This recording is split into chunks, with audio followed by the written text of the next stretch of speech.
Bari paid a total of $62 for 3 hours of driving lessons.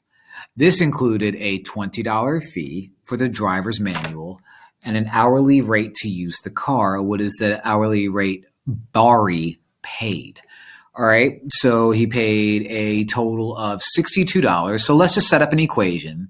The total is $62, right? 3 hours of driving lessons, and he included $20 just for the manual.